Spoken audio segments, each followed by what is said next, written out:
DK Surjewala ಜೊತೆ ಚರ್ಚೆ ಮಾಡಿದ್ದೇನೆ. ಸಂಜೆಯ ಒಳಗೆ ರಾಜೀನಾಮೆ ವಾಪಸ್. ಸುದ್ದಿಗೋಷ್ಠಿಯಲ್ಲಿ ರಾಮಲಿಂಗಾರೆಡ್ಡಿ ಹೇಳಿಕೆ.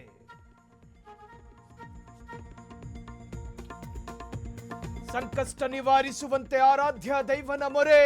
ಇಂದು ಅಜ್ಜಯ್ಯನ ಸನ್ನಿಧಿಗೆ ಡಿಕೆ ಭೇಟಿ. ರಾತ್ರಿ 8 ಗಂಟೆಯವರೆಗೂ ಮಠದಲ್ಲೇ ಪೂಜೆ.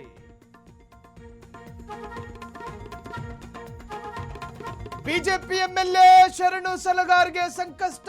ಜಾಮೀನು ರಹಿತ ವಾರೆಂಟ್ ಜಾರಿ. ಗೋಹತ್ಯೆ ಗಲಾಟೆಯಲ್ಲಿ ಅರೆಸ್ಟ್ ಭೀತಿ.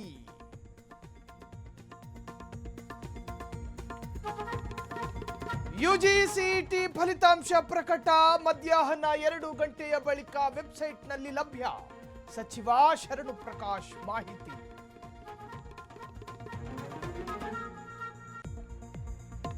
ಕಿರಿಕ್ ಪಾರ್ಟಿ ಗೆಳೆಯರ ಮುನಿಸಿಗೆ ಬ್ರೇಕ್ ಅಂತೆ. ರಕ್ಷಿತ್ ಶೆಟ್ಟಿ ಜನ್ಮದಿನಕ್ಕೆ ರಿಷಬ್ ವಿಶ್.